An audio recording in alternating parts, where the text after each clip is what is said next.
In the year 2025, amidst relentless global turmoil, a highly influential book by His Holiness the Dalai Lama, Voice for the Voiceless, was published.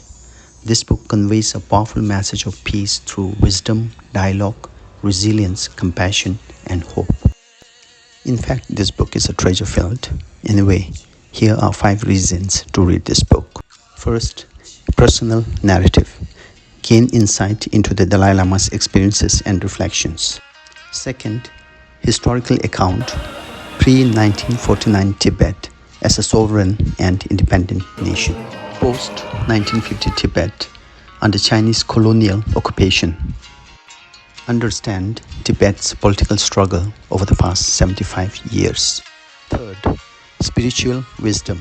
Its root, explore teachings on resilience, compassion, and hope. Fourth, cultural preservation. Learn about efforts to safeguard natural habitats, fragile environment, and Tibetan identity. Fifth, global perspective.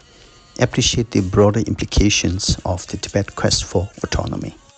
International awareness, deep concern and support for the middle way approach policy of the Central Tibetan Administration.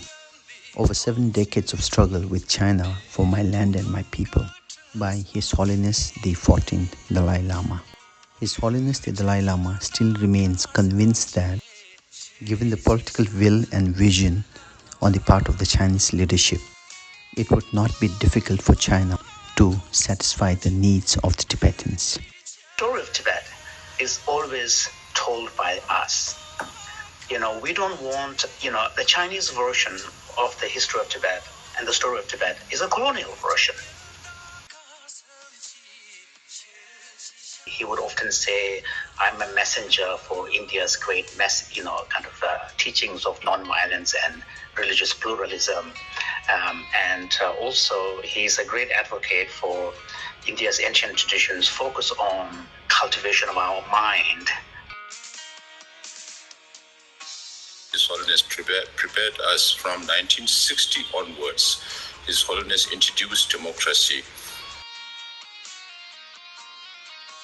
When His Holiness says middle way, then you talk about polarities. And one of the polarities is the historical status of Tibet as an independent state. Republic of China, the key message that His Holiness sends to them is really that the ball is in their court. If they have the political will and the courage, the issue of Tibet can be resolved quite easily. His Holiness explicitly states this. The stumbling block is coming from there. And if they truly want to find a solution where Tibetan people can feel home within the PRC, then the effort has to be made from their side. And His Holiness, and the book really shows to the Beijing leadership all the efforts His Holiness has made, to achieve that goal. And to this day, he still believes that it is doable. And the cost to Beijing would not be that high. He doesn't think it's because if they're committed to the letter of their constitution, the constitution dictates that they respect the local civilizations and local cultures. And one of the things that one admires about him is his firm belief in non-violence. How does he adhere to this conviction? Another important message His Holiness is bringing to them is that don't think that when I'm gone, the chapter of Tibetan struggle will be finished. That's not going to be the end of chapter. That this is a struggle of a people. It will carry on. U.S. position explicitly states that Tibet is an occupied, we recognize Tibet to be an occupied territory.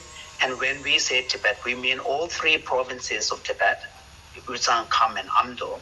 And furthermore, it is the policy of the U.S. government to oppose any distortions of Tibet's past history.